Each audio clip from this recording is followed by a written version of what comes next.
No.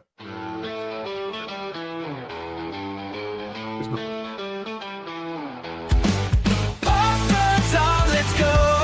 Tallboy Radio Show. Voices loud and low, feeling that late night glow.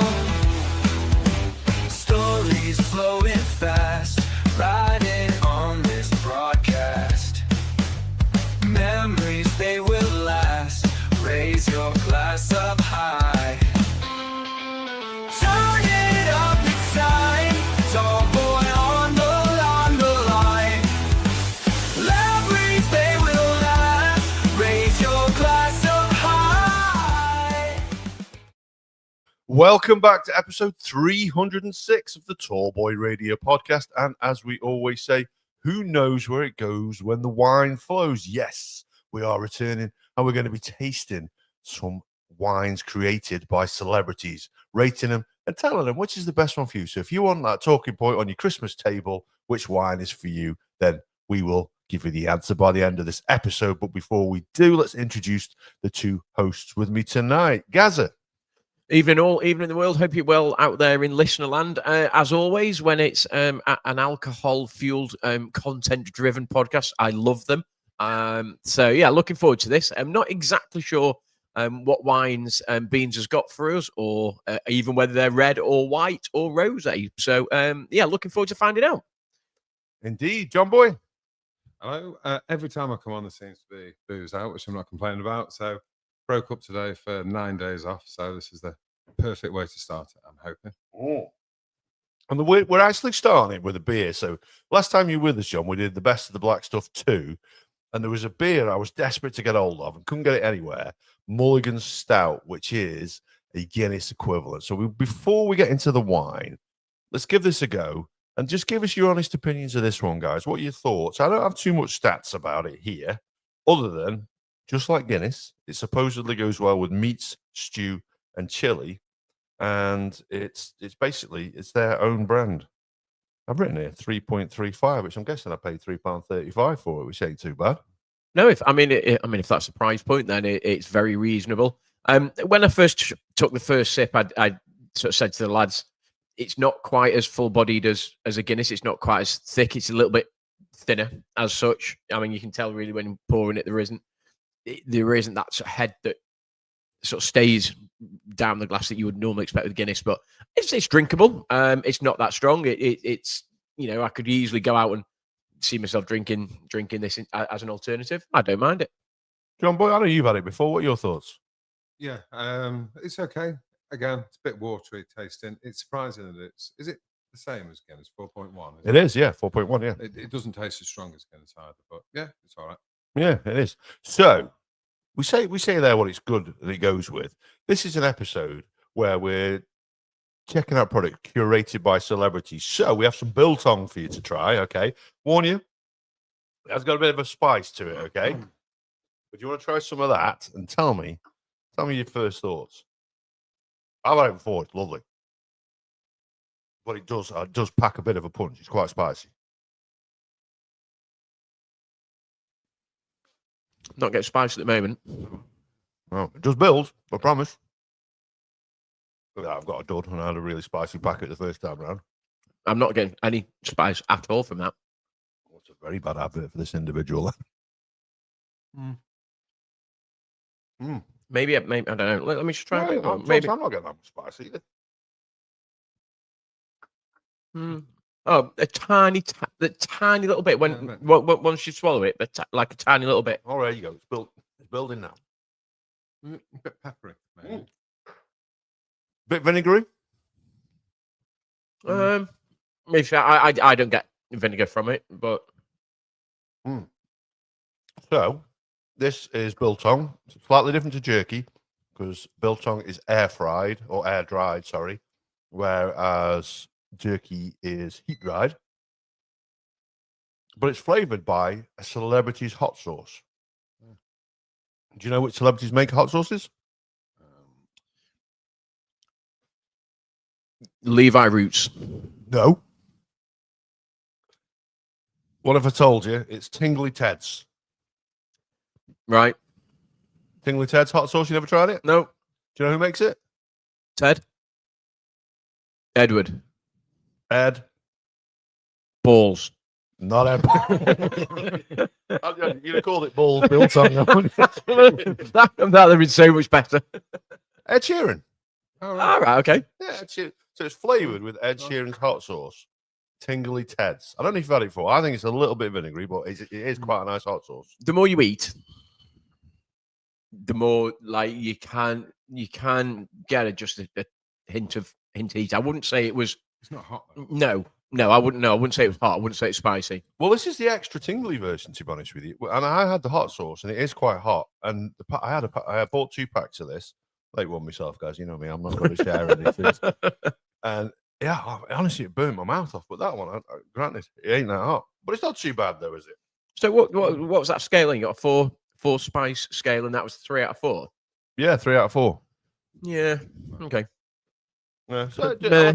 I just thought, seeing as we're doing a beer to start with, and it's not a celebrity beer, then we should probably try a celebrity product with it.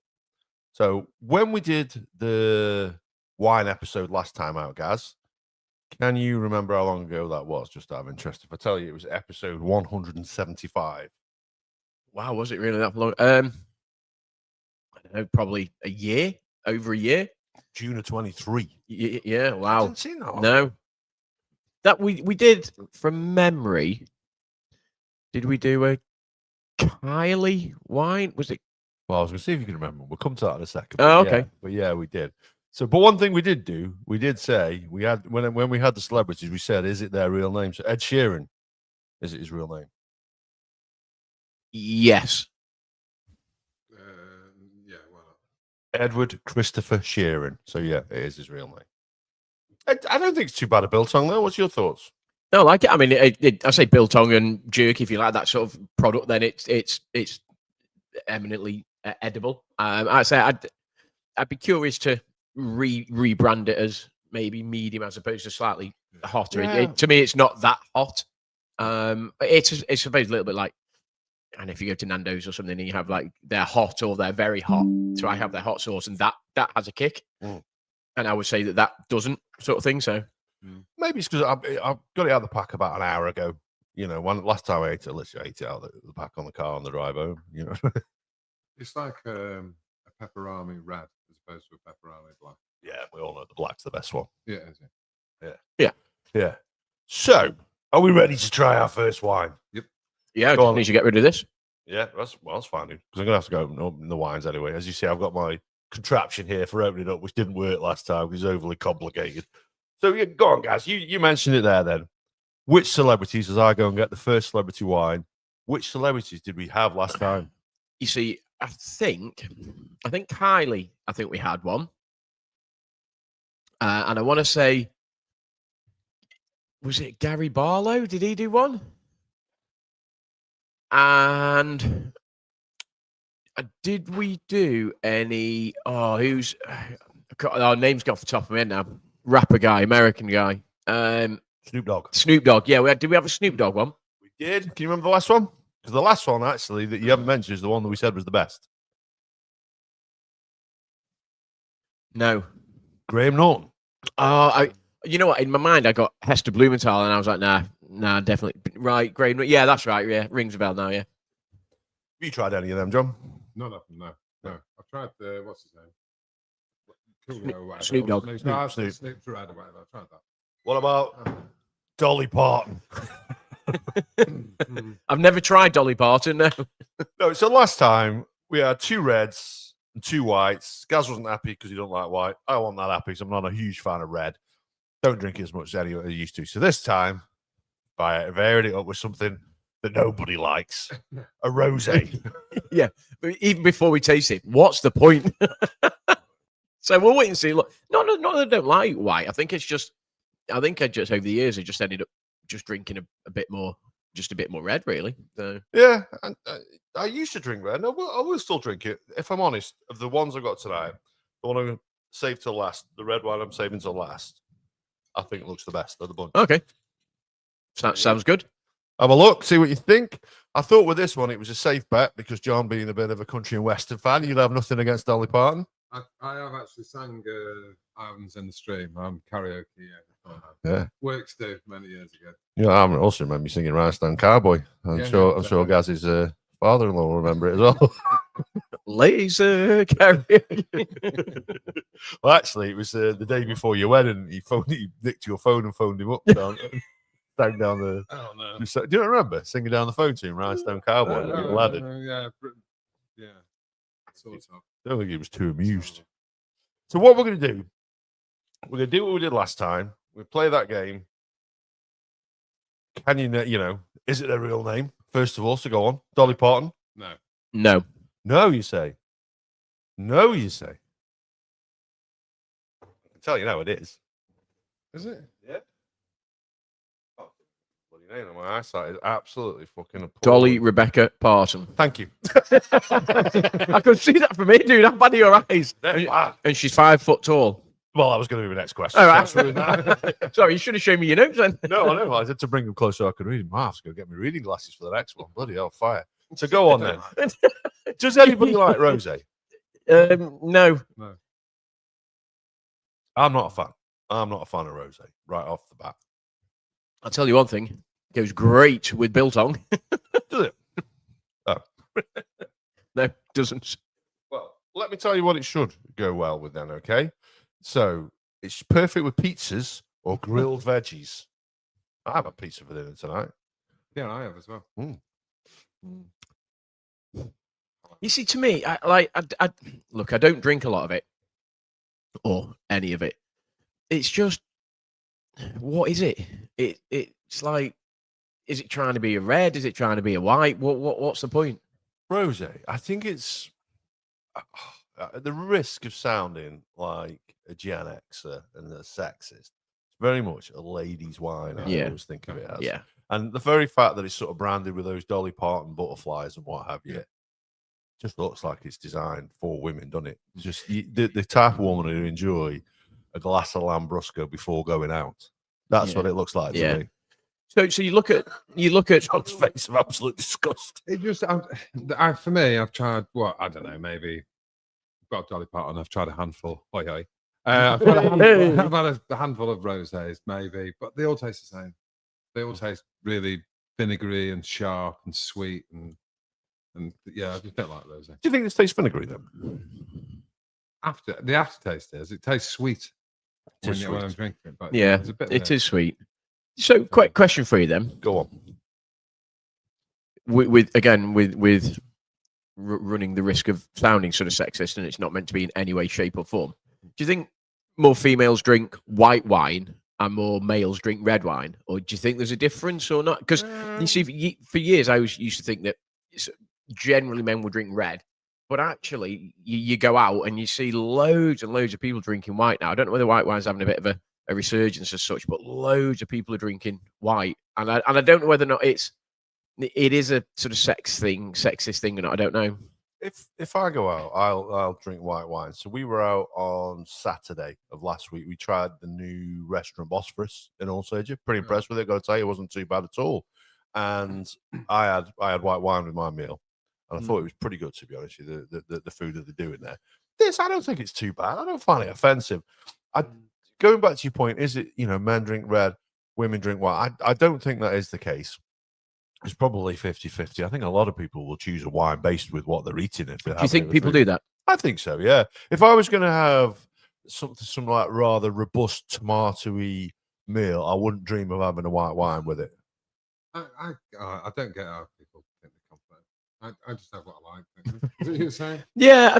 I mean, I know what I like, and I like what I know, sort of thing. I don't know. My palate, certainly for wine, my palate isn't sophisticated enough to think, oh, that wine would go with that meat, or and I know that they do. So is it pairings and pairing wines, and you look at the menu, so this will go great with this, and I don't know, if you're having like a bit of red meat, then you'd be like, oh well, I'll have that wine, or I'll have that wine. To me, if you're having wine, just have a bottle that you like. Yeah, I know what you mean. I mean, I wouldn't suggest for 1 second, and you'd call me out on it if I tried to claim it, that I have a sophisticated palate, because I don't. And I just think certain wines do complement it. It will go well with it. Like that sharp sort of crispness of that. I don't think it will go particularly well with like a red meat with a like a nice jus.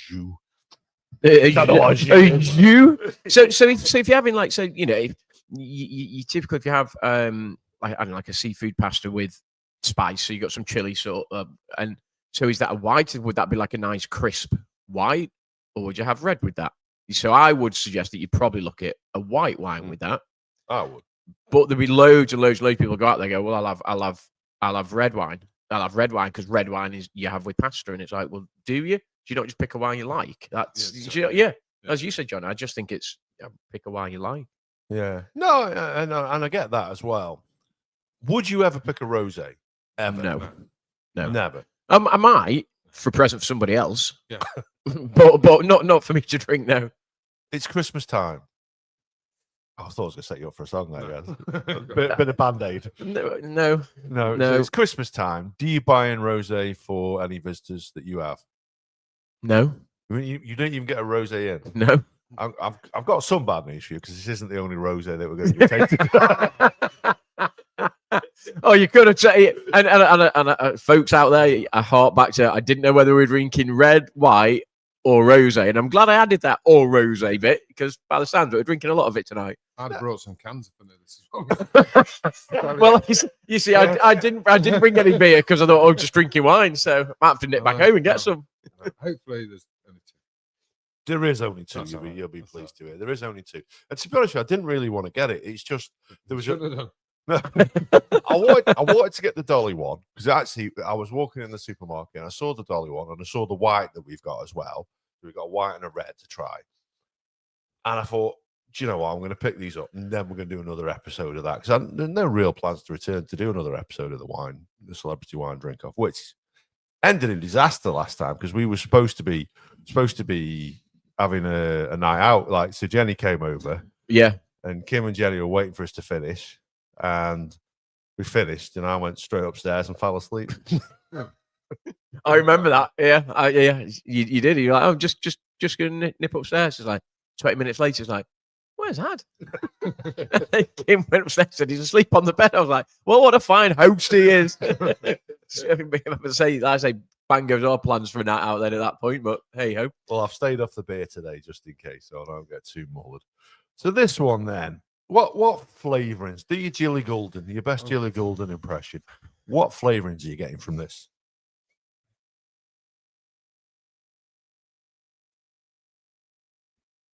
I get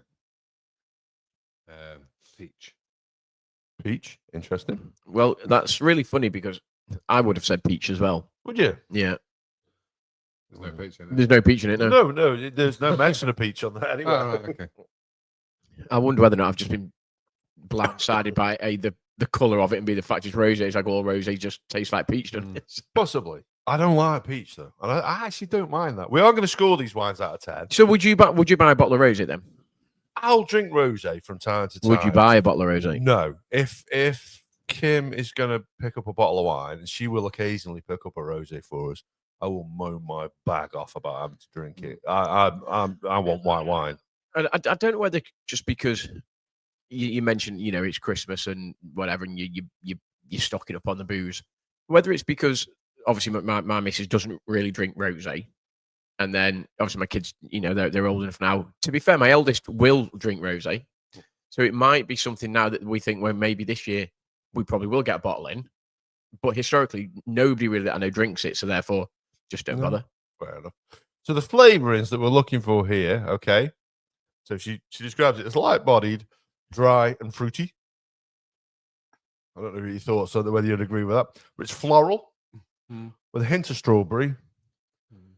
Sea spray. Do you get that at all? Sea spray? No, not really. No? Well, sea spray gets mentioned. No.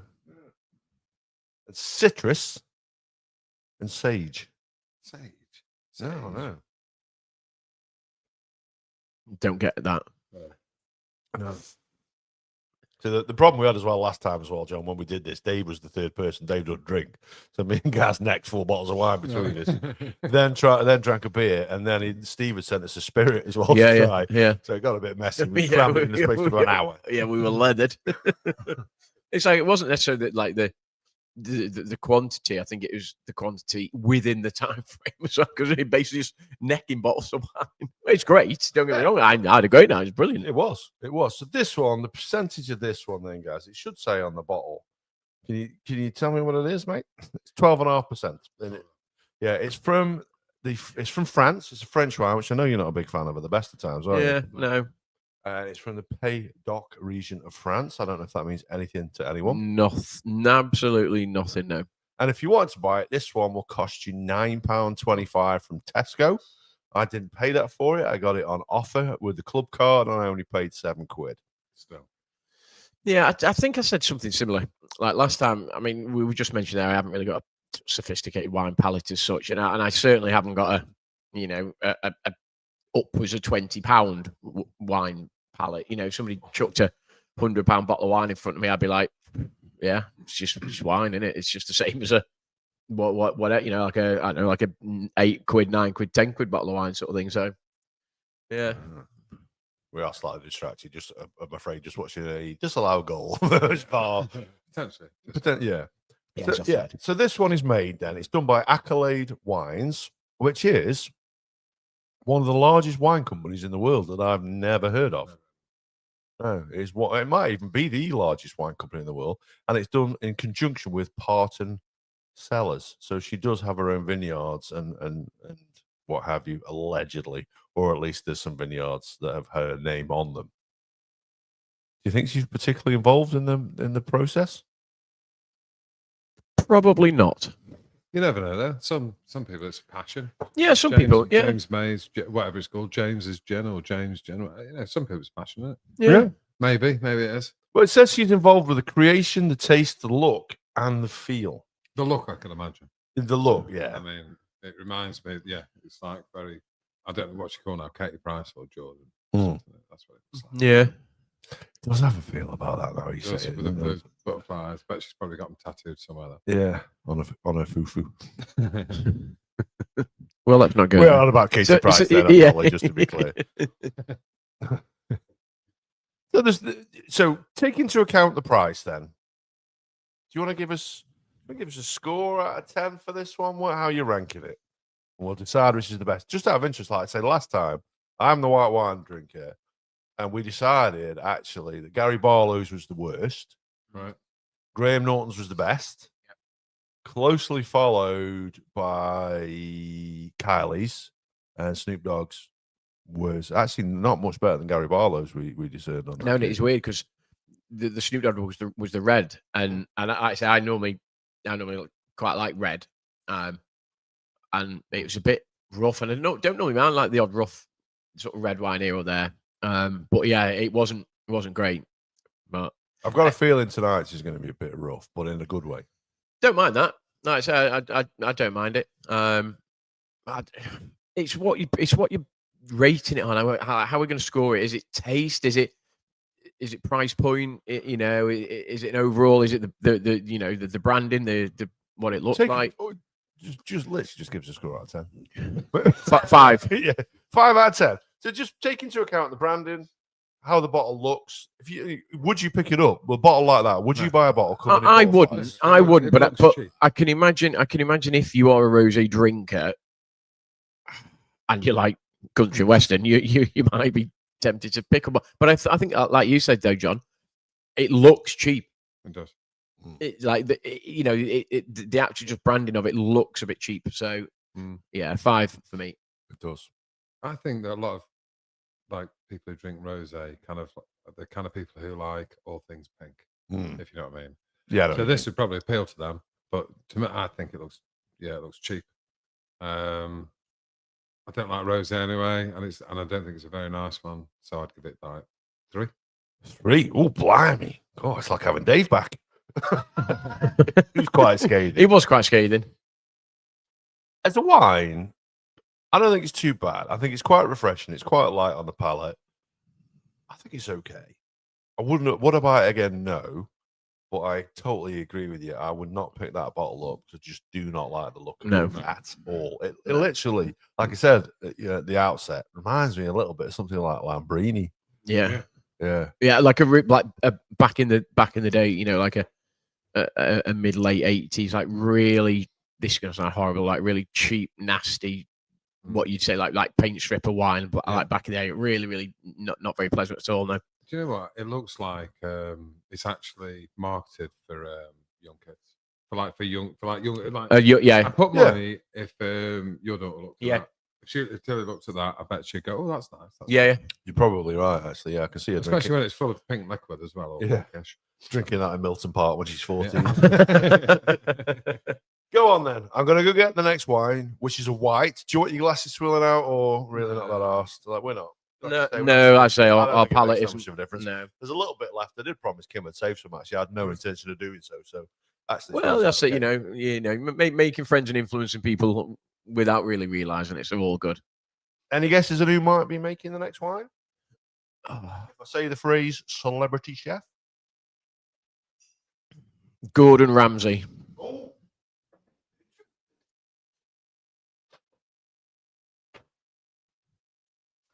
It is Gordon Ramsay. Oh, wow, okay. yeah, the next wine, Gordon Ramsay. Right, it's a white wine. Yeah. I'm a white wine drinker. I'm not biased though. The wine I picked up, Pinot Grigio. How do you feel about Pinot Grigio? Yeah, I don't mind it. Not a big fan of Pinot Grigio. I don't mind Pinot Grigio. Sauvignon Blanc, if I was going to eat white, if I was going to drink white, would be the one that I would probably drink. But I think that's probably because, like I say, my missus sort of has Sauvignon Blanc.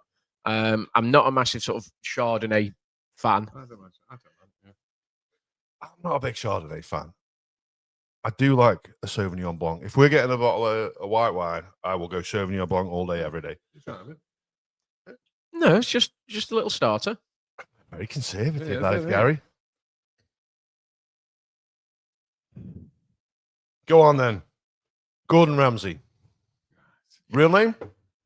Yeah. Gordon James Ramsay. Yeah. Yeah. Real name. Height? Taller or shorter than Dolly Parton's 5 foot? I think he's 6'2". Yeah, it's going to be about 6'1", 6'2". Yeah. Yeah, you can read Yeah. the notes. can't And you? no, generally I didn't say that, but I just meant because didn't he play professional football? Was Yeah. it Rangers? Yeah, He's- Rangers. Was Yeah. it Rangers? Yeah, It he, was? he played for Glasgow Rangers at a very young age, got injured, and I had to quit the game. So I've not tried this one. I'll be honest with you, I actually tried the Dolly Parton one before Kim had picked it up. Yeah, mate. Sniff.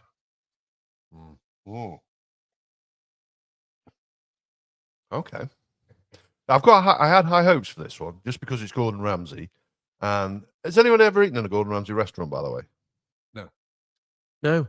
I have. I've eaten in a Gordon Ramsay restaurant in Vegas, and I got to tell you, it was in the dude, where was it? Caesar's Palace, and they did his British pub in there. Okay, I forget what I had to start. I had about 3 cocktails. I was absolutely leathered by the time. There's a picture of me, Kim took it, and I literally. But the burger was the best burger Really? I've ever eaten in my life. It was next level. It Wow. was next level. It was absolutely phenomenal. No, Absolutely phenomenal. haven't. To be honest, though, I haven't eaten in a. I've never eaten in a Michelin-starred restaurant. I don't think. No. So that's something that I would quite like to do at some point. I don't know whether I have or not. Yeah. This wasn't Michelin starred, Right. Because it was like his pub fare. Yeah. I don't know if I have either. That's in the missus house, and she's been to a couple, and like this sort of TV chefs, and they obviously attach their name to various restaurants. Did Peck's not have a Michelin star at 1 star? Point. Don't know. I mean, if they did, then I'll take that back because I've eaten there, obviously. But I don't know whether or not when I ate there they had it. If that makes sense, I don't know. Do you know how Michelin stars came about? Just out of interest. I don't know. I don't. Michelin stars, is it related to Michelin tires? Yes. It is. And this is their way. So they give you the tires. Way back in the day, you bought the tires. You didn't drive particularly far. They wanted you to use the tires. So they would say, these are the best restaurants that you want to visit. So you would drive to them, use up their tires. Okay, no word of a lie. This is the way they came with it. And the ones that they thought were the best, they gave it a star or 2 stars. And that's where the Michelin star comes from. That's how mad is that? It's crazy, Yeah. isn't it? Stupid, isn't it? So what's our thoughts on this one then? Yeah, I like this. I like this a lot. Yeah, I like it. I had high hopes for this one, and this does taste like a decent wine. Then, so do we think this one was more expensive or less expensive than Dolly's? What was Dolly? £7. £7 on club card, £9.25 if you're going to pay full price for it. Slightly less, 8.5. Slightly less. You're going to put a figure on that? $7.99. Thought you'd go higher, £8.75. You're pretty close. You're pretty close. Yeah. Again, didn't pay full price for this one. Pick this one up on the old club card in Tesco, £7. Okay. I think for £7, Yeah. that's not a bad wine. That one. There's a flavour in it, and I can't put my palate on what it is. I'm gonna And it's ask you just to. it's not when you're drinking it. It's just little after Mm. taste, and I can't for life think what it is. Yeah, I know what you mean. So it's a soft yet dry and refreshing on the palate is how it is described. So it's a Pinot Grigio Doc del Venezia. So it is an Italian wine. Right. So different to the first. Do you prefer Italian wines to French wines? I don't like French wines No. as a rule. Italian, I don't mind. Actually, if I'm drinking red, I'll probably drink Chilean, Argentinian, sort of New World sort of thing. So something like that, yeah. Yeah. So the first one was a 2024 vintage. This is 2023. And 2023 was actually a very good year for Pinot Grigio. Who told us that? Gordon Ramsay. Someone who's selling Pinot. Nice. Yeah, I can't decide what the final flavour is. I'm gonna go. I'm rubbish at this though, but grapefruit. I'm gonna go something like Yeah, grapefruit. I actually haven't got any flavors for this Oh, one, yeah? to be honest with you. No, Just but grapefruit. no. Yeah, we'll go grapefruit. I've no reason to disagree with that one. Mm. So it's 11%. So it's not particularly strong compared to the last one. The last one was 1.5% stronger. Does the percentage of a wine affect your choosing of it? No. It does with beer, doesn't it? Yeah, definitely. Be honest. Definitely. Yeah, a First little thing you bit. Look at a can is the percentage after the A little look at the bit. design. Yeah, look at the design first, I suppose. I wouldn't buy a wine that's under 10%. Would you? No, No. no, I don't think I would. But I don't I'd think looking it would at be. 12.5 is what I'd be looking for. I don't think it'd be the first thing that I would think about, though. And I'm not saying that it's the first thing you think about when I'm drinking beer, because obviously, I don't quite like as strong a beer as you do, Ad. But I having said that, I picked up triple hazy today at like 9.5, which I love. But I don't think I pick up the triple hazy because it's 9.5. I think I like it, and it's just almost like a byproduct of the fact that it's strong. Because I don't mind the double hazy either. So. Fully enough, the last two beers I had on the last episode were both strong. They had a 12 and a 17%. Yeah. They're both stronger than this. Yeah. This is mad. Yeah, I like. For me, I'm a bit of a sucker for a label. So when you say, "Oh, what's the first thing you look at?" For me, it is literally, and even with beer as well, I get pulled into can design. Like so, if I like the look of something straight away, then. What does that label do for you? That plain white label, Gordon Ramsay on there. He's putting his name Yeah. on it, so he's Yeah. putting his reputation on it. Does that do it for you? It does for me because I like Gordon Ramsay. Watched loads of his stuff over the years. So for me, yeah, just the fact that it says Gordon Ramsay, that would actually sway me a bit. That would anyway. I do like him. Yeah. Just trying to think there. Dolly Parton's name wasn't as prominent on that bottle, was it? I don't think Dolly. it just said Dolly, didn't it? Yeah, I think so. So I think the fact that he's actually, on the front label, you probably can't see it there, but on the front label, it literally it almost like does what it says on the tin, sort of thing. So, pop that one up there just so they can show that where literally it's like does what it says on the tin. He's front, he's center, he's saying it's his. There's no hiding away from it, type thing. I don't mind it. I must admit, I don't mind that sort of branding packaging at all, really. And again, it doesn't look as kiddie. It actually looks like a proper bottle of wine as such. Yeah, I totally agree. So would you like this then, do you? I like this. Yeah, Yeah. I'm not a big fan of Pinot Grigios, but I do like this one. The fact that it's vegan, does that make you think about it when you see a product's vegan? Be Yeah. honest. I'll be 100% honest. If I see things and it says, "Oh, vegan," or whatever, it generally just turns me off them. Because if I'm having a wine, I don't care if it's vegan or not. I don't see that it matters. So it's not a selling point for me. I just see that it's always rammed down our throats. It always seems to me at the minute and stuff. So yeah, if I see things like that, it'd be negative for me. Yeah. Yeah. For me, as someone who was vegetarian for a while, I did try and go vegan for a little time. The idea that there's some kind of animal product in our wine, which should be just a fermented grape product, do you not find that a bit weird anyway? Yeah, a little bit. And again, I don't know enough about the wine making process as such to think where the animal product would come into it. I'd say it must be obviously in the manufacture of it, maybe potentially at some point. I don't know, because I'd say you'd have thought it's just a grape. So whether or not it's in, I think it's the fining process, the same as it is with beer. It gives it a bit of body. Yeah, but again, it for me it's irrelevant. If I like it, I like it. It doesn't bother me if it's vegan or not, really. But I take your point there, John. I think this day and age, there's a lot of, not to say shoved rammed down your throat as such, but it's like almost like it's front, point, and center of lots of things for certain people. They're always each and every company always seems to be trying. It's not that they don't want to offend; they kind of try and reach out to every single, demographic or whatever. Demographic, and then and it's like at the end of the day, most people don't care about any of that. It's no. I mean, what percentage of people do you reckon are vegan? Pretty small percentage, I reckon. So putting it on there, it's neither in or there. No. So would you pick this one up then for your Christmas table? Would you be happily serve that to your guests? Yep. Yeah, I think so. It's decent, isn't it? Yeah, I don't mind. I don't mind it. Certainly, if you went around to somebody's house and they had that and they said, "Oh, try this," I'd be like, "Yeah, sound." And I get the impression maybe this is going to sound weird, like it's not like a gimmicky celebrity wine almost. Do you know what I mean? It's a genuine wine rather than just I'm just doing it to be a bit gimmicky, if that makes sense. No, that's interesting. That the Dolly one does feel gimmicky. Yes. Doesn't it? This Yeah. doesn't.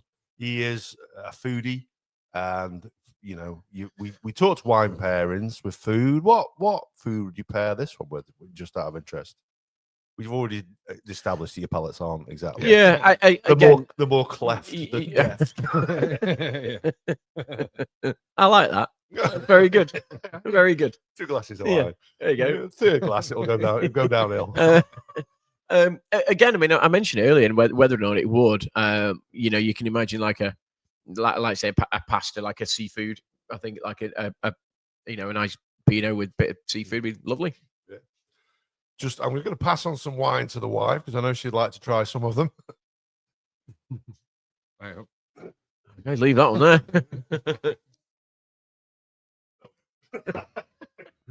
So this one go well with linguine. The Gordon Ramsays might get finished off actually, Kim, so you can have the Dolly.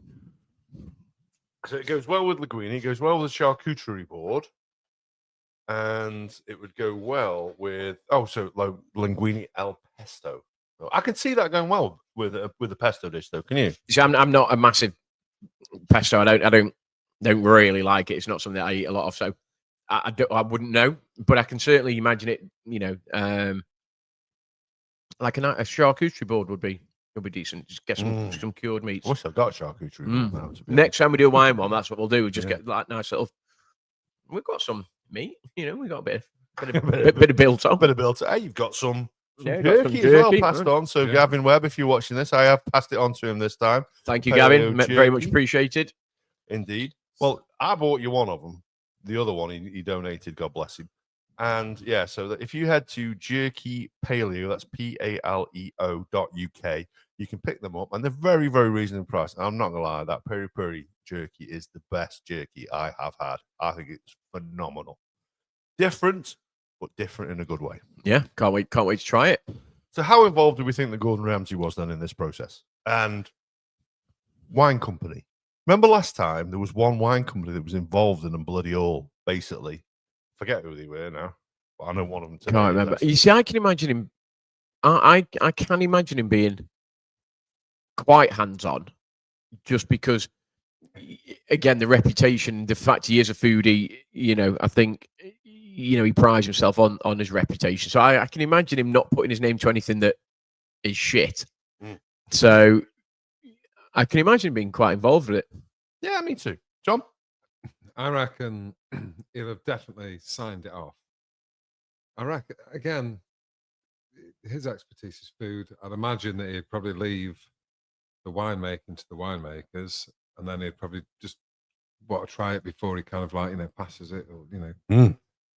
But yeah, I bet he wasn't involved in the early stages and things like that. I bet he either just said a bit of a yay or nay at the end. But Do you not think then, potentially then, he makes a wine or he signs off a wine that he likes? So if he tried this and they said, here you go, Gordon, here's the wine that you're going to put your name to, and he tries it and he doesn't personally like it, do you think he would still sign it off thinking, I might not personally like it, but there's loads of people that will and it will sell? So do you think that's the type of wine that he would like? I think if he put that wine out there, he would want it to be a good wine. Yeah.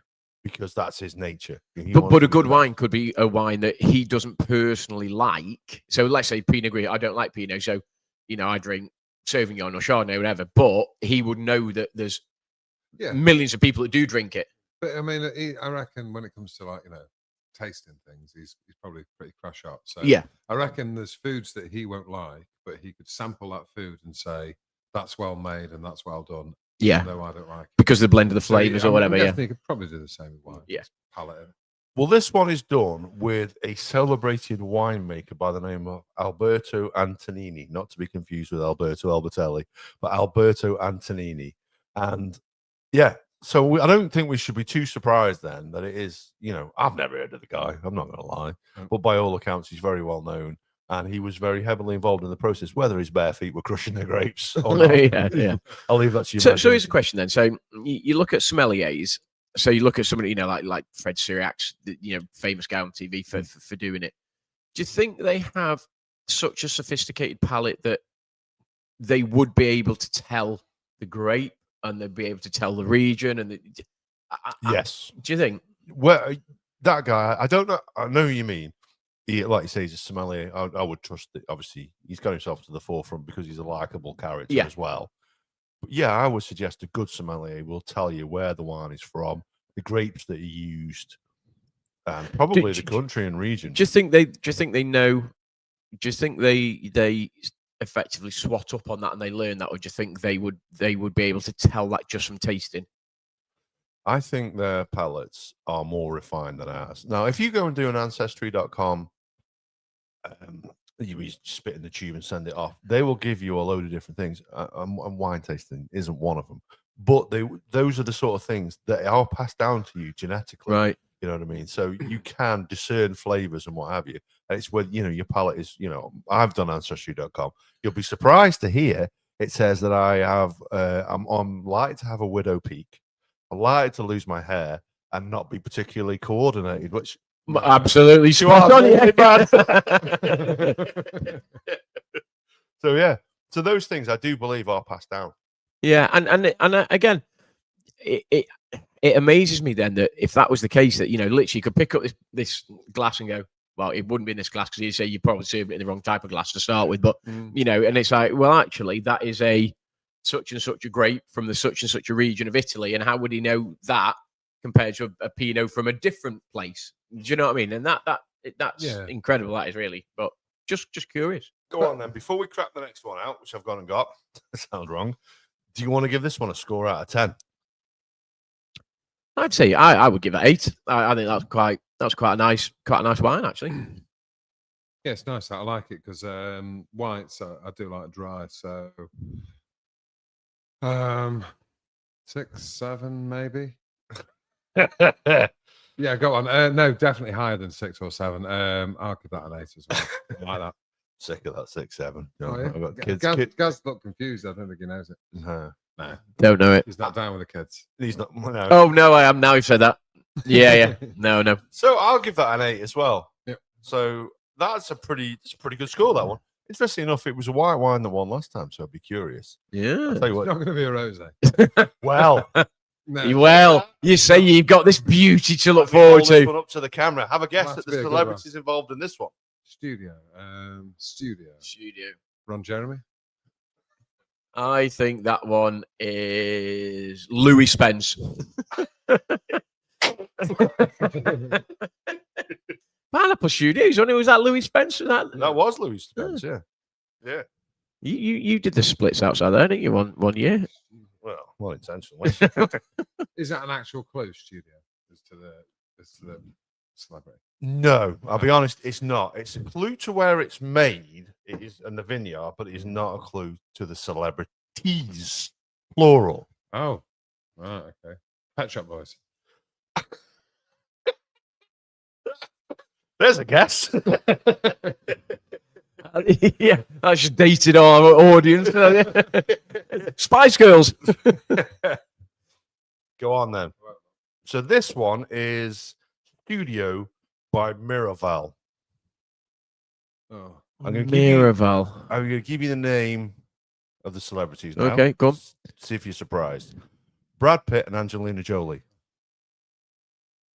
Okay. The Yeah. reason why it's called Studio is because Pink Floyd's The Wall was recorded at this vineyard. The studio's on the vineyard. Okay. So hence the name. Oh, I don't like the smell of it right No, off no, the yeah. No, bat. literally, I you just know. Do you know literally what? just smelt. I just smelt that as well. I was like, Yeah, oh, that's that's Written. completely different. Oh man, that's shite. Right, I haven't had a taste yet. Wait there. What percentage of the taste is through smell, whatever? I can't think. You know, you mentioned. Some of it. Thanks, thanks, dude. Oh man. So this is the strongest wine so far. This one's 13%. Oh no, there's an after. There's an after. Yeah, there's something musty. Do you get something musty There's a after that? definite. You We'll keep with it because you got to bear in mind you just You- drank a Pinot yeah. Grigio, which could have let me just impacted. plug a little bit. You know, the previous one would have had a Guinness before it, the Dolly Parton one. I don't like the smell. And you know what I mean? It reminds me of that time we had sinusitis. Not a fan of it at all. I had high hopes for this one. When you first taste it, you think, "Oh, okay," but then as soon as you swallow it, there's something there at the back of your palate. I can't. I wouldn't know. I think Kim's What going to be having a second glass. I wouldn't know what the flavorings were. Rubber, I think might be one. of them. Mm. It's like a rubbery and like. No, Well, I'll give you some of the flavors. Tell me if you're getting these then. So it's got a pretty mineral structure. It's influenced by sea spray, again, much like Dolly. Don't know if that's just a rosé thing. And and that's because of its proximity to the Mediterranean Sea. And red fruit and cherry are the two flavorings that they mention. don't get any of that. Certainly don't get cherry. I tell you, dude, I'm not a fan of that at all. No. I'm going to keep going with it. I'll persist because it's 13%. But so I picked this one up from Morrison's, and this one was 13 quid. Did you know you were looking for this? Because there's no Yes, inkling from the front that it's. I anything to do was with that. googling wines by celebrities, and this one is a little bit out there because it's a little bit different. So in terms of Gordon Ramsay had that, he's done a wine with it. Brad Pitt and Angelina Jolie, when they were together, bought this vineyard. So they own the vineyard. It was already a vineyard, but they own the vineyard in which this is produced. So have they had an impact? And it was one of the things I asked AI and Google to chase for me. The answer was not really. To be Yeah. honest with you. They leave the winemaking to the winemaker. So Yeah. this is Miraval is a wine company that produces wine beforehand, and they just own it. There's literally nothing on the label. No, that's what I just looked at, yeah. No, and that's interesting, isn't it? So I Yeah. had to make sure, I had to Google it and make sure that I was buying the right product because that is now available in Asda since it wasn't available there at the time. I've seen it in Tesco's as well. But you see, if you're strolling up and down the supermarket aisle or whatever, you look at the Gordon Ramsay one and you think, Yeah. oh, I wonder what that's like. Yeah. Oh, I like that flavor, or I like citrus, or I like pear. Mm. Oh, I'll give that a try. Hold on, what's in that? Oh, fuck all. Yeah. Do you know what I mean? There's just nothing. Yeah. There No. isn't anything, is there? So No. there's absolutely nothing about that that would attract me to buy Yeah, it. but also, the weird thing is that Brad Pitt is. I mean, if you looked up Housewife's favorite in an illustrated dictionary, there will be a picture of Brad Pitt there, or Steve Eaton. So there'd be. So why haven't they used him? I mean, if it is the housewife maybe that drinks this kind of drink, It's a good they question. should be using Brad Pitt. So when they first set it up, so he has more to do with it than she does. Since their divorce, she's had little input, and actually, there's a bit of a financial struggle around it. Well, I don't know if that's been settled or not. We're not getting into that. We're not interested in that side of things. But I do think that this one is pitched more as a wine drinker's wine, because by not putting their names on it, they're not saying celebrity wine. They're saying this is just a wine from a vineyard. That you are gonna enjoy. and clearly it's a successful vineyard. Yeah. And that's obviously attracted them to buy, shares or purchase it, or they now They've own owned it it for out some that way. years. Yeah, so I get getting it. better? Is it actually getting better for you now? It is actually. I'm not dislike. I'm not. There's a difference between not No. disliking it as much and Yeah. getting better. No, it's getting better. I think maybe I was influenced. That's There's still definitely something there when you swallow it, and then just at the end of the tasting, just doesn't quite sit right in the back of the throat. It's the smell for me, John, that puts me off. I still get the Yeah. smell. Like you say, it's like a burnt rubber. It is rubber. I'll be absolutely honest. It's not the worst white wine I've ever drank in my life. I mean, I wouldn't say it's like I would absolutely drink the Gordon Ramsay Pinot over that. Do you even know what grape is used? I don't, if I'm honest. So this one is, again, it's a French one. Yeah, it's well, I certainly couldn't. But yeah, it's a French Yeah, one. It's made in Provence. So you know what I mean. You just I've never been to Provence, but it certainly sounds Oh. particularly nice. No, can't see it. No, it's there's not much there to be. So it's made in conjunction with the Perrin family, who previously owned the vineyard as owner. So I could be wrong on that one, but they are a famous wine family. Brad Pitt, is that his real name? No. It contains sulfates. That's what I got from that. Well, Brad Pitt does. Yeah. you're right. No, that's not his real name. No. William Bradley Pitt. No way.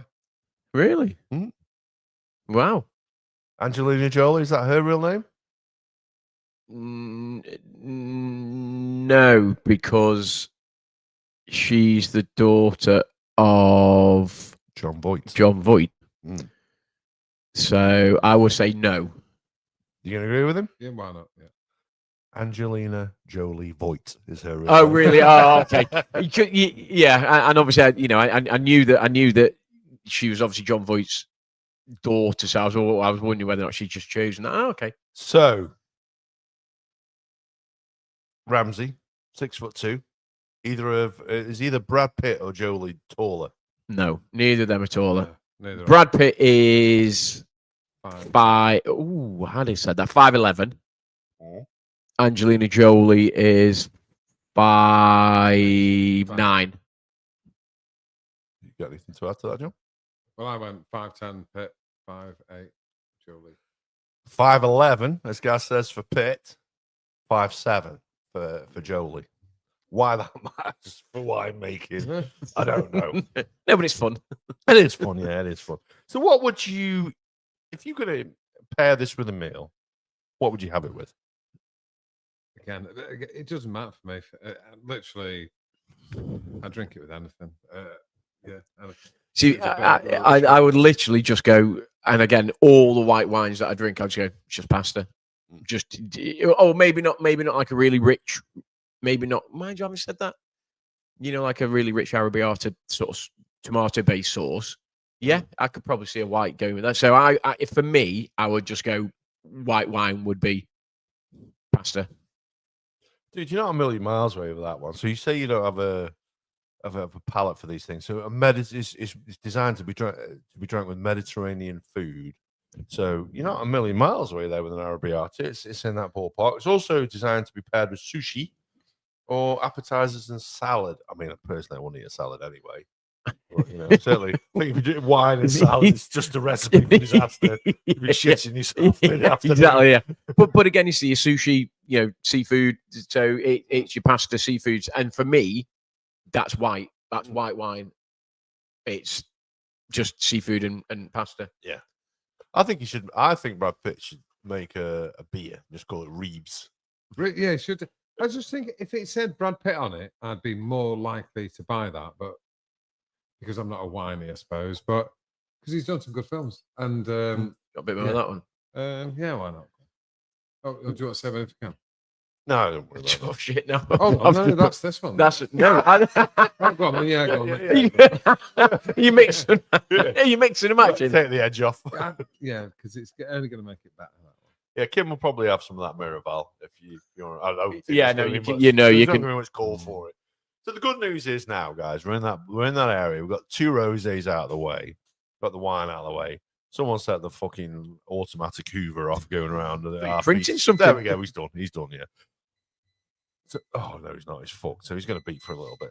So these are the worst 3 out of the way for you then, guys, because you're a red. You like a robust red. I do. I really like a robust red. I Yeah. do, but not after a couple of rosés. Why? Yeah, might need a. Yeah, but so years ago, I can offer you a jammy Dodger to take the taste away. there was a. So, was it the 19 Crimes? The 19 Crimes. Mm. So actually, some of them I really like. Yeah. But again, they would argue that they're quite rough. And actually, Jenny's mum, who would also drink red. To be fair, Jenny's dad drinks red as well, but Jenny's mum would like red. She couldn't drink it because she said she really just didn't like it, and it was a bit too rough. And I really liked it. But again, for me, it's like a Rioja or like a Malbec, and slightly rougher the better for me. And they're the ones that I like. Like as women. Don't go swimming with bow-legged women. No, I'm with you on those. If I'm a Pinotage or a Pinot Noir, be my 2 picks. I'm going to have a red wine. The next one is actually, I don't think I've ever had it, and it's a wine from a country I wouldn't necessarily choose. Okay. But we'll get to that one. We'll get to that one in a little bit. So this one, then, do we want to give it a score out of 10? I've still got a little bit left to chug down before, but give us a score out of 10. Is it as good as? And to be honest with you, I would have said first taste coming last. Right now, I would say similar to the Dolly one, maybe a little. What did I give? 5? 4. I did. worse than Dolly. You gave Dolly 5. Yeah. No, 5. Similar for me.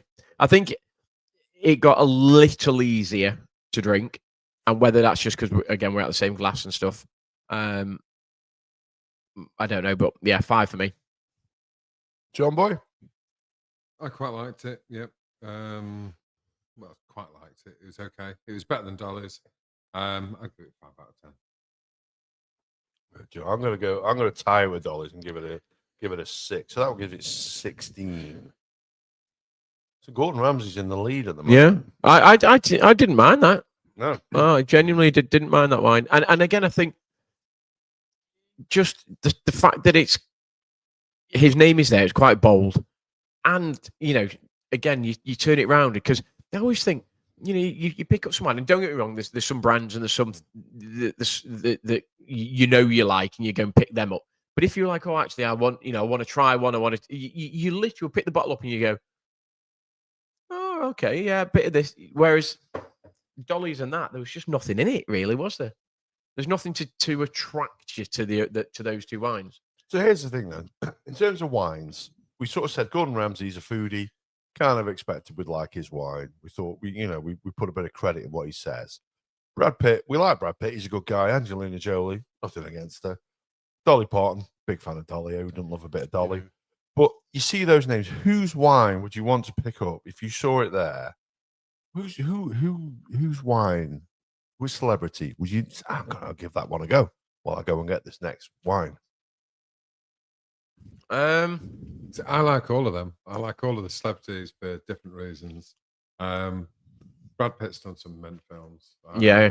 Absolutely. I've never seen Fight Club. You know. I know. Yeah, my lad keeps saying to me, he goes, First "You've rule got of to watch Fight it." Club, you've got to watch Fight Club. I will watch it. He keeps saying. Edward to me, Norton's been in that as well, by the way. But he's even Talented. like what was it called? The River Runs Through It. He's done some mint films. He has. You know the Formula One film. Enjoyed it. No, It was not. It was good. It's not his best film. His best film is Seven for me. Yeah. Seven is an amazing film. Like he's so good in that film. I still remember when obviously a very good friend of both of yours, James Peake. Mm. I went to watch Seven at the cinema with James Peake or Jim. And the bit when the guy's on the bed and they think he's dead. Yeah, yeah. And he goes, and he says, oh, he screamed. He actually screamed in the cinema, which kind of like it took the edge off. It took the scary edge off for everyone else. It just turned it into a comedy. But yeah, And- he did. well, that bit, and I'm sure, like, without if what go and watch the film, basically the perpetrator keeps this guy alive for a ridiculous length of time, and he's emaciated and everything else, and basically he goes into hospital, and there's a line I think the doctor says, he says something like, I think the cops, like whether it's Morgan Freeman or Brad Pitt, and they say, oh, like can we question him or whatever, and then he said words to the effect like, no, his brain is mush, he chewed his own tongue off a long time ago. He's endured just about as much pain and suffering as one man can suffer, and he's still got health to look forward to. And you're like, yeah, he's in a pretty bad way than that guy. True Alex fan, though. Yeah, he must be. Nice. Yeah. Right, the final one of the evening is the red. Oh, Oh, look at that! Does that look interesting? No, that you see now, absolutely, that would attract me. Think, oh, yeah, 100%. oh, that's interesting. Indeed, yeah. It looks so for the folks at home. This is Iron Maiden's Darkest Red. You see straight away that packaging is like, oh, I would be intrigued. Where they're a bit bland and stuff, but I'd be intrigued about that one. And this is the only one which has a cork. Does that affect your decision with wine? Well, you know what? I know loads of people are a bit like wine snobs. It's like it's not a proper wine if it hasn't got cork in it and these screw top bottles and stuff. It doesn't massively affect me. It's just less hassle. You know, I mean, if he's got a cork and it's 8 o'clock at night, you're quite happy.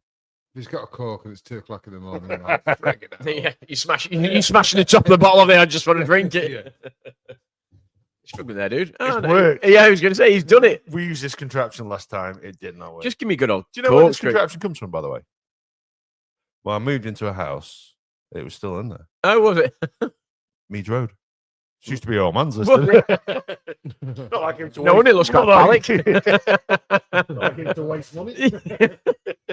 I mean, what is even that about? Just give me a corkscrew. Yeah. Do you know what I mean?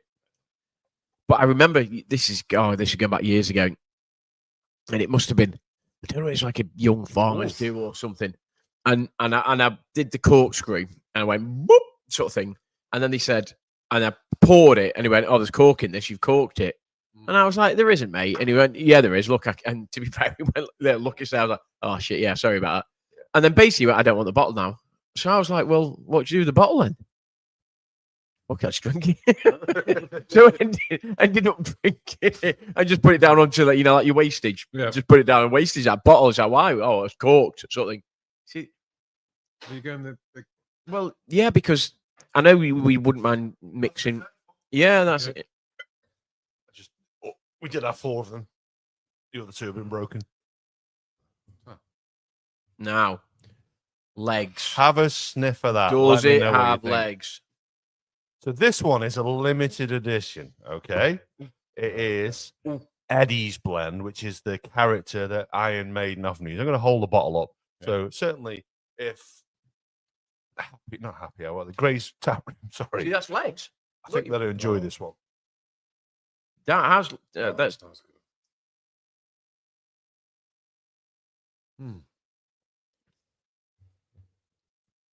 oh hello, You good? right up my street. That is. I thought this was going to be one you'd enjoy. Oh, boy. Oh, that's right Yeah, up my first- street. First sip. Yeah, first taste good. Love that. I tell you, that's not too bad, that one. Because you say you don't drink as much red now. I used to drink red all the time. If I was going to pick a bottle of wine, red would be my go-to. Now it's certainly white, but that's very nice. It's very nice. See, Yeah, it's very. I used to drink red way more than white, and very rarely touch white. But now, I'd be more likely to have a dry white. And I haven't had red. I barely drank red at all. But that's lovely. You see, I would say quite earthy. We are still podcasting. Yeah, sorry, we just all posed for a photo then. Yeah, apologies there out there in listener land. We just all, yeah. No, dude, I like this. Go on and tell me, which country do you think this wine is from? Then I haven't looked, but going I on was what trying. going on what you said.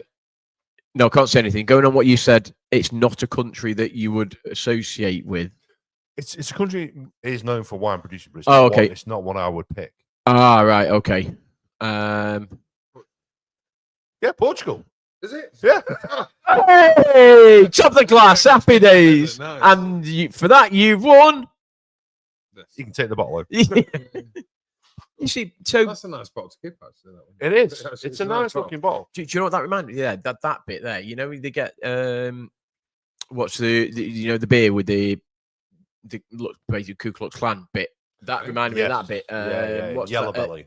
Buxton's yellow belly. Yes. Yeah. That reminded me of that. Anyway, yeah, Portugal. Yeah.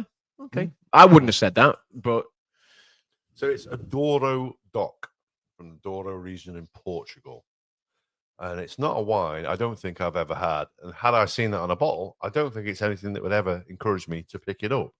So this one is our I- strongest wine yet. I'm shocker. I like it. 13.5%. So it's not only 0.5% stronger than the last one. And this one was £12.49 off Amazon. Okay. I wonder whether or not, again, 12.49, is that because the branding and who made it and who's associated their name with it? Do you think they can add a couple of quid onto that as opposed? Because you see, if you paid 7 or 8 quid for that in a supermarket, I don't think necessarily there's any significant difference between 7 or 8 quid and 12 quid. Do you know what I mean? I think there's a difference between if you get like a bottle of Barolo or something like that, which is like 20 quid. You think, yeah, that's lovely. I like it. It's beautiful. And I could probably taste the difference between that and like a £5 cheapy, crappy bottom shelf one. Whereas that, to me, is just the middle of the road. And I wonder whether they've just up priced it a little bit. Don't know. I reckon that is by far. I mean, if you're judging it just on the design of the label and the bottle, that's the best one by far. Yeah, mine. Nice looking Yeah. bottle, isn't it? Gordon Ramsay's has got that kind of like classy look where you trust it almost. Yeah. Where that's kind of like it looks a bit more quirky. You're taking a bit more of a risk having an Iron Maiden one. But I mean, yeah, that looks meant that does. The Gordon Ramsay one is crisp in terms of the labeling, the branding. That is very on point from Iron Maiden, isn't it? You can imagine that being an album cover, basically, can't you? yeah. As opposed to wine, it's an album cover type thing. So Do you know why it's called what's it called? The darkest red or the deepest red, is it? Oh, dude, my ass. Darkest red. How yeah, is it? How this will show you how good you are in the Iron Maiden songs. It's after one of their songs. Is it? Yeah. I'd be interested to know what's underneath that, and if it is just a. Well, if plain you want to peel it bottle. off, peel it off, dude. No, because that's Because that'd be lovely. That Fear of would. the Dark's the only one that I can think of. Yeah. Those in, but So they did a song called "The Darkest Hour," which is where Oh, this okay. one is named after. Okay. So, who's the lead singer of Iron Maiden? Bruce. Yeah. Yeah, our namesake, Bruce Dickinson. Yeah. Boy, here's a question: is that his real name, or is he someone who's picked the name Dickinson because he's got the word "dick" in it? No, nobody does that. No, it's his real name. It's his real name. Yeah. or at least Dickinson is. His real name is Paul Bruce Dickinson. Yeah. Yeah. So all of the celebrities then, Tonight. it's all of their real names. Yeah, yeah, yeah. Oh, okay. I think it was last time as well, apart from Graham Norton, isn't it? Who had a different Yeah, no, surname. yeah. And Yeah, it was a wasn't way that? better name. I don't know Yeah, why. yeah. Why would you change it? I really like this. Go on, band, height wise. We need to do celebrity height. So is he? No, he's quite short. Who we on about? Who we on about now? Oh, Dickinson. Bruce Mm. Dickinson. Bruce, I'd say he's quite short. 5'9". Yeah, 5 pounds. So you're saying he's taller than Jolie, but not as tall as Pitt? Yeah. Yeah. He's taller than neither. He's 5'6". Oh Right. He's got- wow! I think thought I he's knew. fit, Yeah, yeah. I knew he was short, but I didn't realize he was that He's short. got 6 inches on Dolly, haven't we all? What's he got? A Warwick? A good foot long.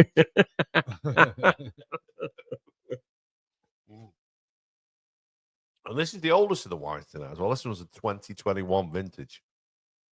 I really, really like this. Not bad, is it? How much do you say it was? This was £12.49 off Amazon. Right. I've not seen it in any of the shops. I tried to get it from the shops first, and I had to resort to buying off Amazon.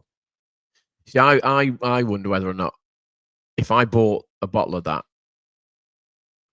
is Jenny's mum might go like, "Oh, it's I made. No, I don't like." I think she'd find that a little bit rough. It's raucous. It's A little raucous. bit rough. You see, I'm definitely getting like cherry from it, but I don't know whether or not it is just cherry. Go on. Let's have some other. There's 3 fruits named. I think cherry. Black cherry is one of them. There you go. Oh, right in the middle one. I Yeah. think cherry. Give us the other 2 fruits you think might be involved. See, rough reds are normally.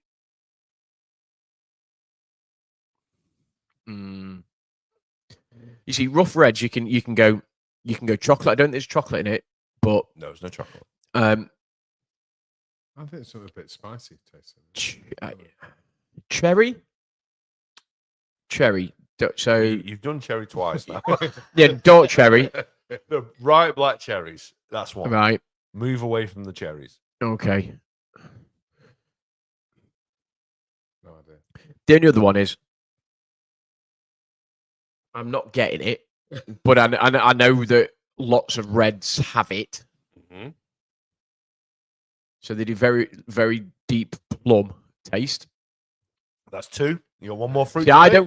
don't get it. I just know that they use that a lot as a. I do get plum. Do you? I do get plum. You see, Plum I would don't be get- the one I would pick out. Oh, really? But as a plum. But I was going to say you drink a lot of plum porter, don't you? So, I do. I still haven't had. so what's the other one then? So, I don't know. Think of it's a dark fruit, obviously.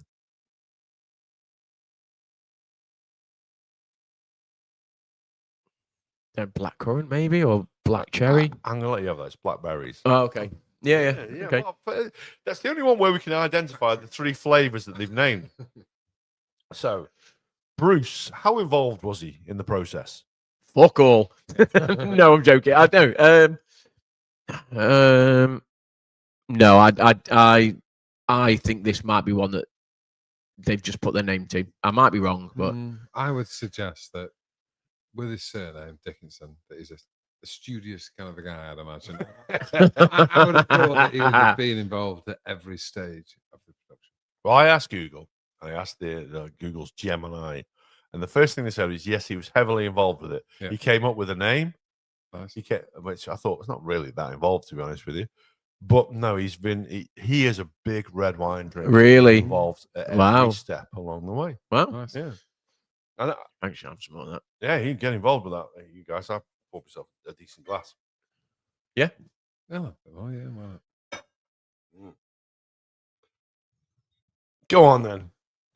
We'll sit and chin wag about something else for the last bit of this episode while we drink this last bit of wine. But let's do the scores so they can work out a favorite that we can recommend. So if you're watching the video of this, you can see there's a bit of Halloween theming around. If, however, you are the Mike, I can see you commenting on this. I apologize. My eyesight sucks. I can't read it. We did have it on the big screen, but the guys here would rather watch Leeds versus West Ham instead. Guys, if you can read out some of Mike's comments. Nah. no, I can't. But- Happy Friday, something. I've got news, something. Sorry, Mike. I mean, that sets it up. He's got news. Is Gunnar going to have a sibling? No, that's a shout on a Friday night. Anyway, let's. I might say I've got something. Let's not. You have to get right. You have to just do. Look, he was up on the big screen. You wanted the football on instead, and there's not been a goal since we started the podcast. No, but my goal scoring centre half is still on. He's on a clean sheet as well, so that's all good. Anyway, run on this. Your Mike says he's one of our international guests. Cool. Okay. Come on, dude. Speaking of which, are we allowed to talk about that thing that other guy spoke about on Messenger or not? Yes, and yeah. Can we? We can, yeah. Definitely. Well, we'll do it. Todd, I'm all right, Todd. Yeah. So well, one of our good friends over in the States is on about making a genuine world record attempt at the longest podcast episode. Something that we did previously with the Grays. Correct. Yeah. That record has been beaten since by quite Was a it margin. 5-6 days or something? 6 days. Is the Yeah, record. 6 days. Without slipping, stopping, Continuous 6 podcast. days. Yeah. 6 I think days. obviously you've got like. There's a number of people though. There's a number of podcasts that are involved. And it was. I don't think he has to do. I don't think he has to be there for that whole No. time. It just has to be a continuous podcast. Yeah. So it was done at a podcast convention in the Netherlands, and they just did it for 6 days, where you had a number of podcasts went and basically just recorded their podcast and sat for 6 days. And Yeah, somebody was there. theoretically, surely you could just set it up so that we could start one and it would never end. I mean, I don't. Is that Yeah, not but as you close to mentioned, the though, record? you've got. Basically, a radio station is a podcast that never ends. Yeah. I'd agree Yeah. with Okay. that. Yeah. Yeah. I Fair would point. agree with that. Yeah. I mean, yeah. It's a fair point. And I know you mentioned that there's limitations just in terms of like how you stream it and Streaming it's a challenge, and the Greys will tell Yeah. you this. Like Mike will tell you this. One of their biggest challenges. They got 12 hours in and started to find out the limitations of the places that would actually house their output. I would say, you were supposed to be on that one. Unfortunately, it didn't pan out for you because your daughter was dancing in an event. Couldn't miss that. So me and Andy joined, and I think we did 3 or 4 hours on that one. So if Todd does it, I'm telling you now, we'll get involved. And just speaking of Todd, dude, I need to give the dude a shout out. When he was on episode 292, I commissioned a dark case, didn't I? you did It's done. really. It's done. He sent me a video of it the other day. Does it look good? It's fucking awesome. Is it? It is. It is. He's a man of his word. He's a man of the people and a man of his word. Best looking dark case. Now, it's expensive. It is expensive. I was going to say, does Kim know the price point? She does. I mentioned it today. I also need to pay for packaging and posting, and it wasn't well received. But if you want one of these dark cases, we will share it out. I will ask for some consideration when we say the price point that he told me that he would do them for was $275. Okay, For what? for a dark case. A darts case? What? Put darts in? Yes, handmade. £270. No. Handmade by one of a the kind. OG. Leather dark case, all leather dark case. I'll show you the video afterwards. It looks freaking awesome. I am so excited to receive it. I cannot wait. Dude. Darts legend. Oh my God. Darts legend. You're not up for that one, then, no?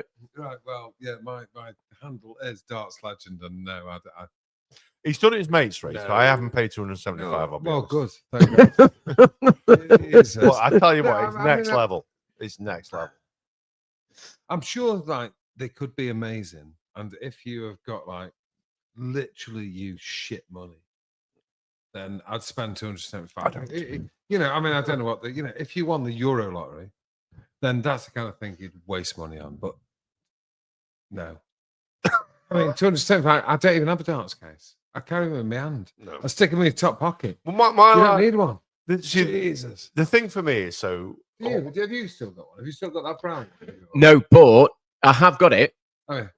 I have still got it, and it is mint. It is Yeah, mint. it's nice on that one.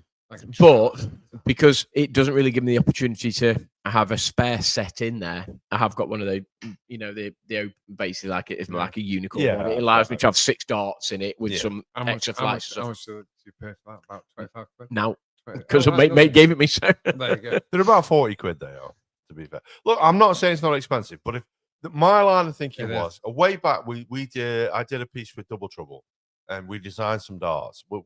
So they asked for darts to be designed for Double Trouble Gin, if you remember them. I do. Yeah. Them wonderful people, Dave and Scott Borthwick. Hello, if you are listening, God bless you. We love you. And I designed a set of darts for them, and they put them out there. They did 4 variations of it off my design, which was a little bit out there. It's a very severe grip, but I need a severe grip. I find it helps. you said that you wanted like a knurl in a certain place, didn't you? Because of the way you grip it. Yeah. And then, to be fair, they did design it that way. Yeah, so they put it out there. Mine wasn't the design they chose, okay? But they made me a set anyway. Yeah. They did 3 sets, I think, and Scott's got a set, and Dave's got a set, and I've got a set. And I just wanted him. So at some point, nice to pass on to me, little lad, whether he's into darts or not. Yeah. He's got this unique dart case. How do you throw them? I throw all right, Yeah. but this is what pisses me off. Okay, John, this is what fucks me off. Okay, this sticks in the back of my throat. So I designed these darts. I throw with them really nice. I haven't thrown in about 2 years, but when I throw with them, they're perfect for my grip. So me and Gaz went up to Scotland. Okay, and we were fucking lathered about 2 o'clock in the morning. Yeah. So they showed me the set that they went with, and they produced about 50 sets of these. And he goes, "Go on, have a throw with them."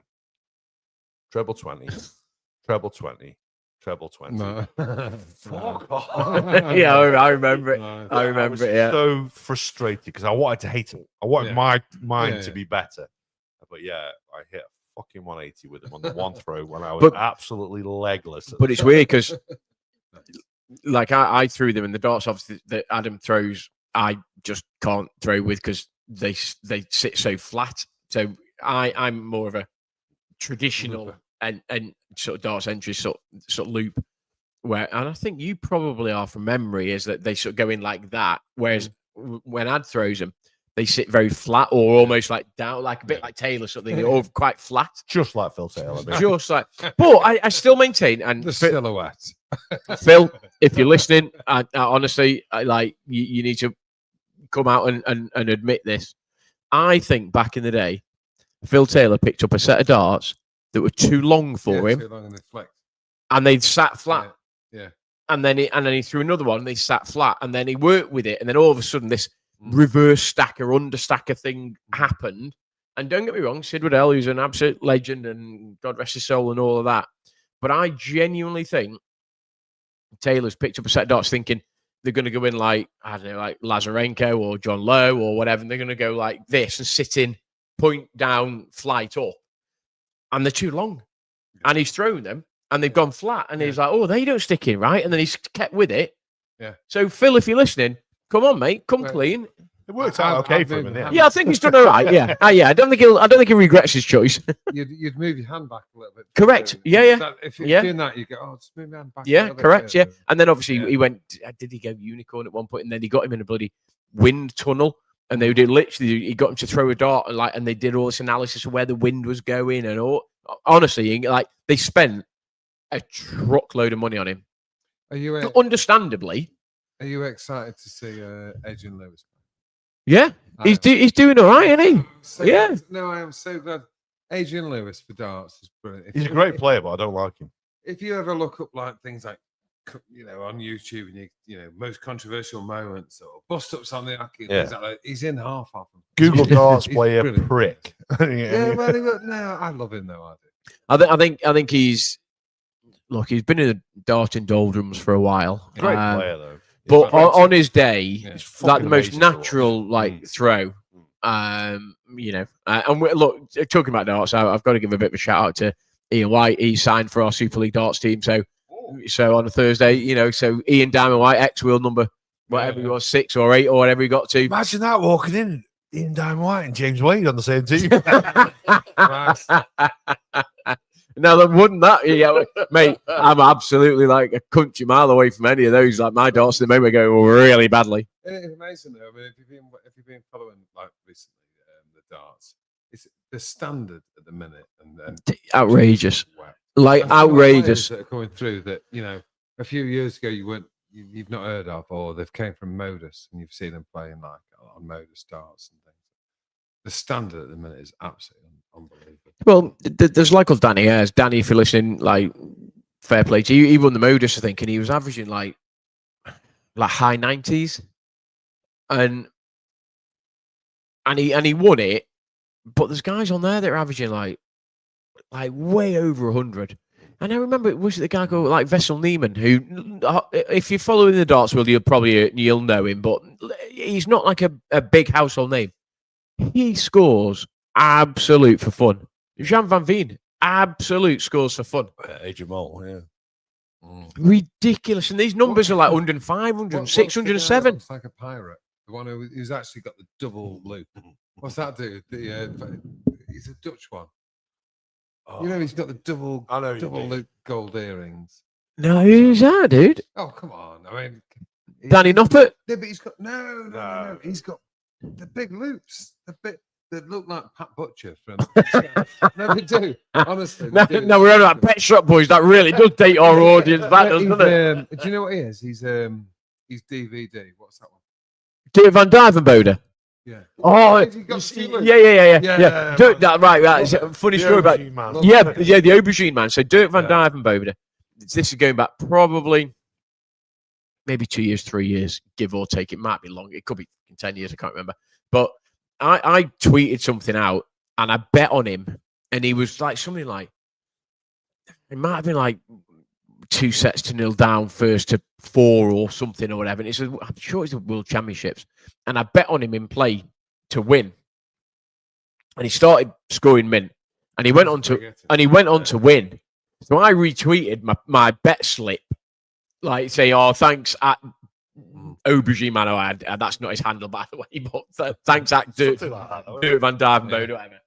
And he commented, he saw it, and he commented back, Top man. and I was like, "Yes, Dirk, come on!" And I got a massive, big soft spot for him just because that's a Dirk. If you're listening, you're an absolute legend, mate. But yeah, like back in the day. It wasn't like shitloads. It was like a couple of £100 or something. I don't know what it was, but and I was like, "Oh, thanks very much. Like you've just made my new year," sort of thing. Yeah. And he liked it, and then he retweeted and he commented saying like, "Oh, glad to help or glad to be of assistance or something like that." And I was like, "Go on, sunshine." What's his name? The Wall. What's his name? The German dude. Schindler. Martin Schindler. Like him. I saw him on. I was watching him on Modus not that long ago. And. All right, and then he's made that move across to PDC, and he's a proper threat now. Yes. There's so many. Mate, he's players ranked that- number 2. Yeah. I think he's the end of season players. I think I'm sure he's ranked like Yeah. 1 or 2 in terms of like the guy on the floor that's winning like shitloads of matches. Seems like a decent lad as well. Honestly, Do you reckon that, where Rapid reckon? yeah. Do you reckon if he like just slowed it down a little bit, it'd be way better? Yeah, and I think he has. I just think that I think he has as well, but he's still trying to like play up to that. And there's so much money like involved in darts now, and you can make money even if you are not, even if you're not Luke Humphries. You can make money if you are not the best. Yeah, If you've got that kind of like handle and that like but again, it's that. Can you? Are you a crowd pleaser? What's your walk on like? Because that's what they're saying about Who's got the best walk on music? Nathan Aspinall. Yeah, definitely. Nathan Aspinall, without a shadow of it. And actually, loads of people, and Nathan, if you're listening, I don't think this, but loads of people were saying that the only reason he got into the Premier League darts was because of his walk-on song. Because literally, you fill the place, and he walks on, and it's he comes out to Mr. Brightside. I know. Yeah. What So about, literally, everybody's like, the whole place just goes. what about mental. Super Chin? I love Super. I love him. I think he's a love him. dick. No, Sorry if you, but sorry if you're listening, but I do. But good music though. Come on, Sweet Yeah. Caroline. Yeah. Is that? Everybody but loves that tune. don't they? everybody loves it, but it's overplayed now. Yeah. You know, so you go to all the England games, and everybody plays it. And don't get me wrong, it's mint and it's an anthem and everything else, and it is great. But But Nathan Aspinall, and that's what Ricky Evans. I don't know whether he had a walk-on song, but he basically picks and chooses. So he's like, "Oh, I'll pick this one, or I'll pick this one, or I'll pick this one," and I think because of his popularity, that's why everybody likes him. I mean, don't get me wrong; he's a decent dart player, obviously. I love Gerwin Wizzy. I love Gerwin. I love Jersey. I love him. And I know you love him because you're Welsh as well, like, you know, or So like, you you identify. just you can't- identify you're as Welsh. 61% Welsh, I'm same as me. 61% Welsh. Okay, but I love him with it, and he's such a big character in it as well, and he's so good. But some of the averages he hits as well. I mean, Christ, it's not just that. Some people, like, you know, can get in the spotlight because, you know, they project in a certain way, but what a player he is as well. I've got to say Gerwin his is darts. I've immense. got to say his darts. I've got You have, yeah. I've got the diamond dusted ones. Yes. Yeah. I've got well, my lad's got Aspinall. Oh, really? I've been They're trying a to funny shut them. dart, they are. Yeah, they're a funny one. Funny shape, aren't they? Yeah. But- I don't think I you get know one. those old jackpot ones.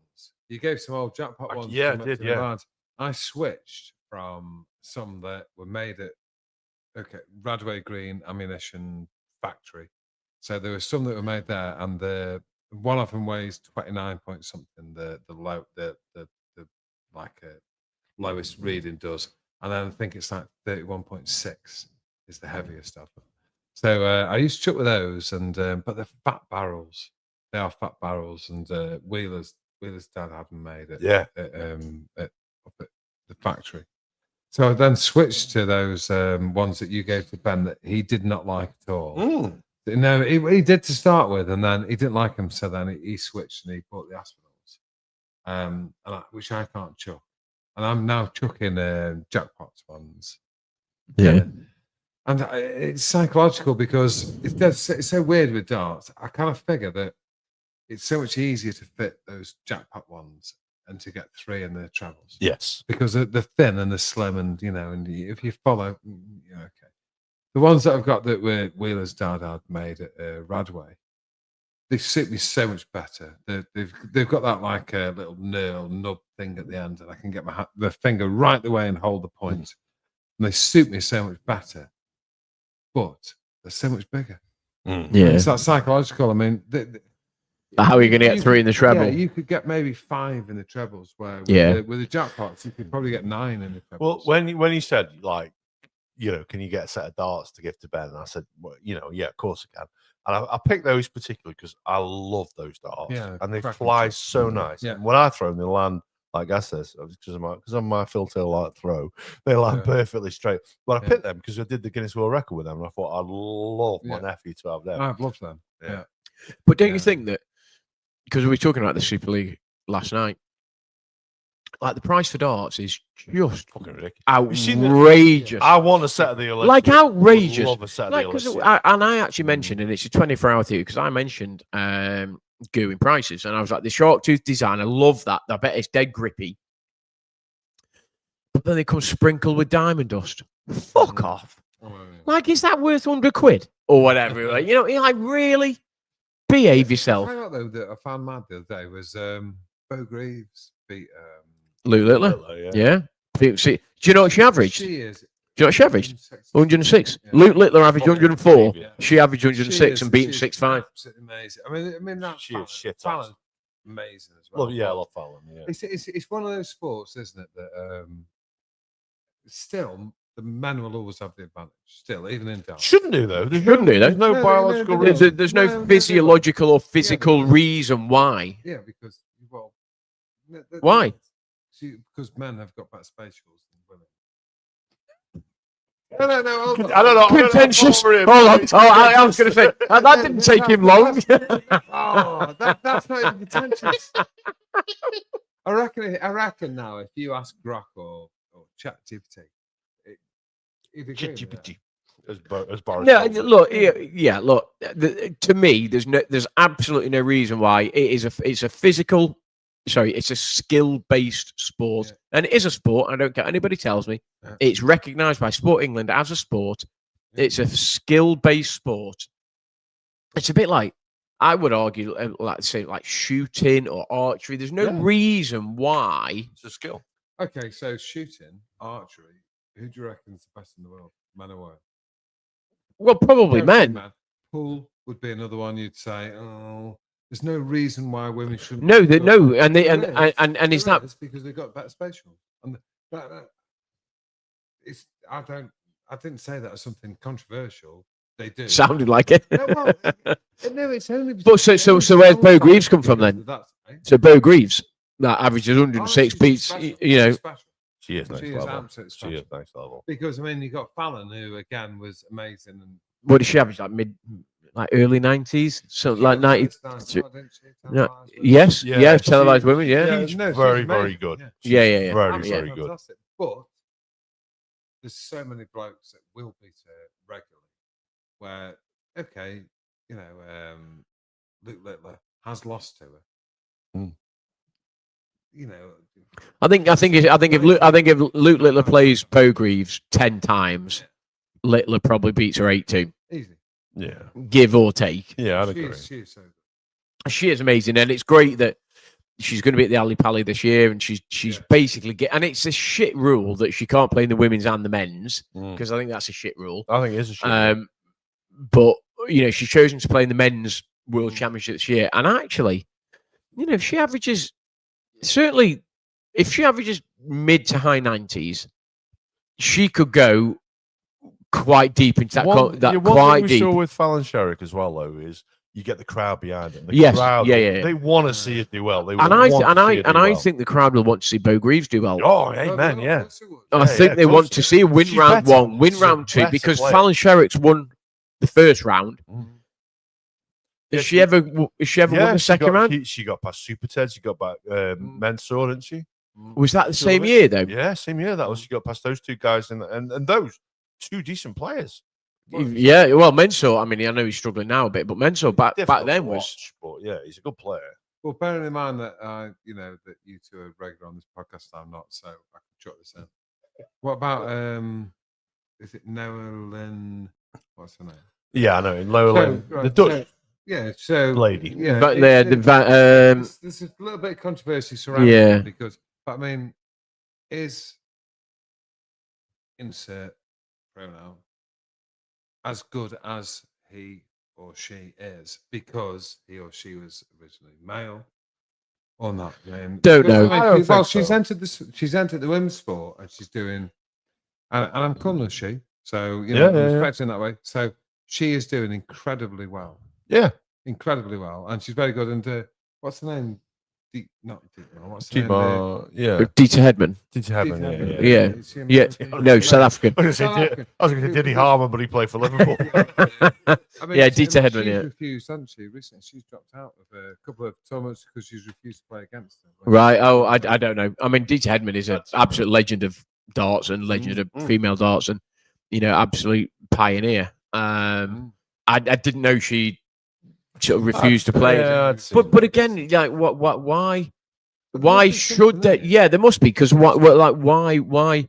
It's not a physical thing. Is it a physiological You'd thing? I say don't that, know. But if it was that cut and dry that men were better than women, then I forget her name. Noah Lim should just be cleared up, and that's not the case. She isn't. In women's, She's a big darts, player in it. She's yeah. She's not cleaning up. No, she doesn't know. Not as Yeah, good as but- Bo Greaves, yeah, not as but good as that Fallon depends where the Sherrick. starting point is, because I mean, if she is like, if she was like me, a decidedly average or less than male darts player, if I suddenly said, "Okay, I'm female," there's no way I could go and just mop up in female darts because I'm. I'd just love not to good see enough. it. Well, no, because I wouldn't, because I remember the first time I ever got drawn again was Jill Jodrell. Yeah. Oh, Oh, God, I Jill got drawn Jodrell. against Yeah. Jill Jodrell at the Globe or whatever it's called up my copper. Don't even know if the pub's even open now. I was still going, and she absolutely destroyed me. Absolutely destroyed me. Yeah. She was a county player for, and I remember when we started to play really on a Monday night, you know, local league and stuff. And I mean, I don't play local league now. I play Super League. I wish I did play local league, but the Super League's shit at the moment. So, but yeah, she was one of the ones that was around, and everybody's like, oh, you know, avoid her, avoid her, avoid her, and you turn up and you be like, literally anywhere other than playing Jill Jodrell. she was an amazing dart. And Jill, if you're listening, you are an amazing darts player. Oh, John, you could bank on it. So bad. You've just spent the last 30 seconds thinking of that, haven't you? Yeah. But no, she, and she was, and I remember. Yeah, I genuinely, I remember playing, and You came with me. yeah, no, yeah, absolutely. We went to the Global. Yeah. I genuinely remember her playing, and she was an incredible player, and it just shows you then that even at that point, it's like she was a level above us, but she never got to then that next level, and you're like, Christ, like how good must that level be? Yeah, but Todd, we will be interested to do the Guinness World Record. That's how this one started. Should we give you guys got empty glasses? We probably need to sort something that out afterwards. But do you want to give this one a rank? 9. Oh, I really like that. it's not fucking about here. John Boy? I'll go 7. 7? Okay. That's quite high. 7. It is, but you've ranked one higher already tonight. Yeah, I did. Gordon. Yeah. I'm going to give this a 9 because I've really enjoyed it. Yeah, I really liked it. Yeah. I really enjoyed that. Right. Oh, that can't be right.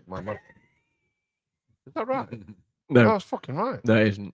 997. 997. 18, 25. Yeah, fucking no, it's not right. So we have. And that's why he doesn't call it darts, ladies and gents. That was my one deal. I said, "Big one, big race when you play." I said, "Yeah, but I'm not marking." And now we know why. So then, bottom place was Dolly with 14. Yeah, not great. Rubbish. That was. Next was Brad and Brangelina's 16 points. Yeah, not great. So that's the 2 rosés that we ranked to the bottom. Were we biased against the rosés? No, I don't think so. I don't Because I think think so. if I'd have liked it, I'd have said I liked it. And if I'd have liked the packaging, and I mean, I'm looking at the Brad and Angelina one over there, and it's just nothing of it. It No. didn't tell you what flavors it was. It didn't. Yeah, I don't think we were particularly biased. Next was Gordon Ramsay. We all gave that one 8, 24. But just pipping it with 25 is the Iron Maiden Darkest Red or Deepest Red, whatever it's called. Yeah. Darkish red. Darkest Red, yeah. Yeah. Decent wine, that one. Really like it. Yeah. Really, really like it. I actually think that was better than any of the wines we had last time out as well. Selected by the band and approved by Eddie, this wine has been expertly crafted in tribute to all things Maiden, good friends, good music, good times. I Do you like that. like, is it Trooper? Is that the one, isn't it? It's Trooper. Isn't it? Yeah. Yeah. Do you like Trooper? Yeah, it's Rosé? not bad. It's okay. It's not bad. Yeah. That's Robinson's beer, isn't it? Yeah. Yeah, no, I like it. They say that the Wilbrams and the don't really do it at the Horseshoe. Red Bull. They definitely did it at the Wilbrams, and I Decent, yeah, drink it's it. decent beer. Yeah, decent. Decent Yeah, beer. Not bad. I know when we had Happy Hour, Gray's podcast. Fucking hell. great Gray's pod. podcast on, he was drinking, or he had a bottle of that had been sent to him from the UK. And Trooper. He loves his metal, doesn't he, though, Yeah, well, yeah, Mike? yeah. So we're wrapping this one up. I'm not entirely sure because the laptop's way too far away from me to see how long we've been running, but we're pretty much at the end of it. A couple of people I want to give a shout out to, and you guys can do so too.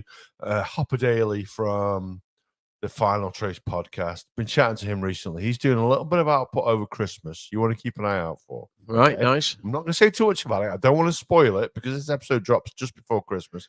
And the next couple of episodes he does, you want to keep an eye out for because they're very, very exciting. I listened to the episode that he did on the Gummy Baby. The Gummy Baby. Like mind fuck. Like, how does that even work? I don't get it. No. And Crazy. that episode, if you haven't listened, by the way, guys, just go and search for the Gummy Baby. It's ridiculous, outrageous, shocking in equal measures. Indeed. But yeah, he's got a couple of episodes out over Christmas you want to keep an ear out for. That's all I'm going to say. So, any shout outs you guys want to do before we close this one out? No, not well. I'll mention Jenny's mum She had a little bit of a tumble. She's had a bit of an emergency operation, so she's doing all right. And we want her home as soon as we can, which hopefully is in the next couple of days. So not that you will be listening, but if you are listening, then you're all in our thoughts, and fingers crossed transfer goes okay. Indeed. John Boy? Go on. So, do you either of you two ever watch any reaction videos? No. Yeah, Don't think so. where you literally watch somebody watching a video and reacting to it. Oh, like a watch along Phil- type thing. yeah, yeah. Right, Phil okay. does, yeah. Yeah. So Probably not the same ones as you. yeah, are, I mean, nothing to do with what we've been on about tonight or what have you. But however, I would encourage you to. There's a channel called Regeneration Nation TV, and they are some Americans, and they react to British TV. Okay. Right. And honest to God, I mean, because they are such nice people as well. But I mean, they've done The Office, they've done The In-Betweeners. They're currently doing Only Fools and Horses, but they also react to music and stuff. But they do all sorts. So I mean, I'd encourage you to Regeneration Nation TV. Watch it, because I haven't watched Only Fools and Horses for ages. Me and my lad watched In-Betweeners about 2 years Yeah. ago. So we've rewatched it again with them, and it's quite nice actually looking and seeing how Americans especially react to our humour. Yeah. And yeah, it's I think it's meant so. Cool. That's my thought. Yeah, I've enjoyed this episode. Very different to the last time because we've got 3 people drinking. God bless you, Dave.